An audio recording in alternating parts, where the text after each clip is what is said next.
Family Literacy Day, held at the end of the month, encourages adults and children to spend time reading and learning together, and that can include more than just bedtime stories. So we stopped in at the Lloydminster Public Library for some fun ideas on how to celebrate Family Literacy Day.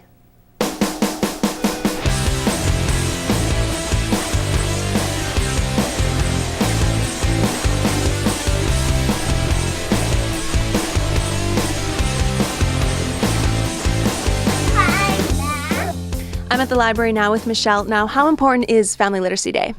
Well, here at the library, we consider every day to be Family Literacy Day. But it is important because by encouraging family literacy, we are encouraging lifelong learning. We are encouraging people to, it helps them in school. It helps them with their jobs and that. And it's not just children, it's adults too, as if they develop the reading habit. It helps them in almost all aspects of their life. And what are some of the things or programs that you guys do at the library that helps encourage that? Well, during the year, we run story times for preschoolers so that we can get them into the library habit. It's a good habit to have. And we also run a summer reading program that involves older children. We bring in authors on occasion so that people can actually meet the people who are creating the works they're reading. We partner with a number of agencies. We provide support to the Learning Council and their literacy programs. We have hosted some of their programs. We have materials that people can borrow that sort of supplement what they're doing with literacy. We provide a space for tutors to come with their students to help, a quiet place to help them work on their literacy. And what tips would you give parents at home? Well, I think the most important thing is children actually model their behavior on what they see around them.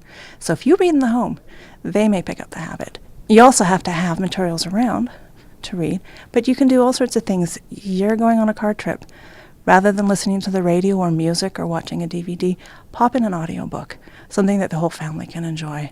When you've got a few moments, you're standing in line, have something with you that you can read. I mean, I always call it my purse book, but I always have something in my purse I can read when you're standing in line or you're eating lunch or something. And what about older kids that may be rolling their eyes kind of at some of the fun games for younger kids? What would you suggest parents do with older kids? Well, there's the wild and wonderful world of ebooks now. If kids want to play with technology, well, they can read books on their phones. They can read them on their iPads, on their computers and that.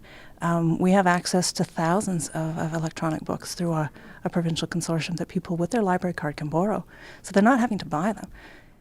Why do you think that when parents are teaching their kids how to read, they kind of, once they learn, they leave them alone and let them read on their own? A lot of times it's because we're thinking, well, that we're done. As soon as they know how to read, what more can we add? But it's also a bonding thing. When you sit there with your child and reading, oftentimes you've got your arm around them to hold the book, especially if it's a picture book. You can see the picture. You can engage your child. You're not just reading. You're actually having a conversation because you can ask them about what is going on in the story, ask them to see if they know what's going to come next in the story.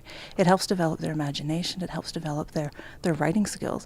You can always tell a child who is a reader by looking at what they write because they understand how stories are structured, how sentences are structured. Their spelling is usually better than that. How do you think that we can show kids that books are entertainment, just like video games and movies are? Well, there's a lot of ways to do it. Sometimes we put up displays. It's always one of our favorites is read the movie. A lot of books are being made into movies, and so you can read the book and see if it's actually measures if the book is better or the movie is better. It might encourage you to read the other books by that author and that. But there's just a lot of ways. Read aloud. I love being read to. I wish more people would read to me. Yeah, and that, so it's... Do you guys have any events planned for the Literacy Day coming up at the end of this week? No, not this year, but we encourage people to check out other organizations. I know that the Learning Council is doing a few things, and I think if I was talking to someone from Father Gorman, and they've got a whole bunch of stuff planned all week. They're turning it into a week for their students and their parents. Oh, right on. Now you have some recommendations here with you. What have we got? Well, this year is the centennial of the Titanic, and we have a series called Dear Canada, which is aimed teaching Canadian history for girls, but they're novels. And we have a series called I Am Canada that's geared for boys.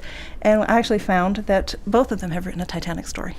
So if you actually want to do Titanic, if you actually like to listen, we have audiobooks, and this one for all you sci-fi fans. This is War of the Worlds, done by several Star Trek cast members. A full cast dramatic presentation with sound effects and music. You can just pop it in your thing and listen to it. That would be cool. You can try magazines. We have a number of magazines for children, like Sports Illustrated for kids, Odyssey, a science magazine. We all like science. And if you're not interested in just stories, I do like very popular topic, always timeless, dinosaurs. We have a huge dinosaur selection for all those kids, believe me, and almost every staff member knows where exactly the dinosaur books are. If you want to listen and read along, we have also book and CDs, so you can pop the CD in but also read along. That actually helps tying what you're hearing with what you're seeing on the page. And for those who are just learning to read, we have a number of series called well, I call them leveled readers, but they are basically different levels. This one says level 3 for grades 2 to 4. In that same series, this is level 2 for reading with help, and this one is for preschool to grade 1, so they can actually read along. Parents are always asking. We do have a selection of different series that actually have different suggested reading levels for people as they start to learn to read. It's always helpful. Right on. Well, there's definitely lots of selections. I want to thank you very much for having us over here today. Oh, you're welcome. And you're going to want to stay tuned because up next we take a closer look into a local strain of canine distemper.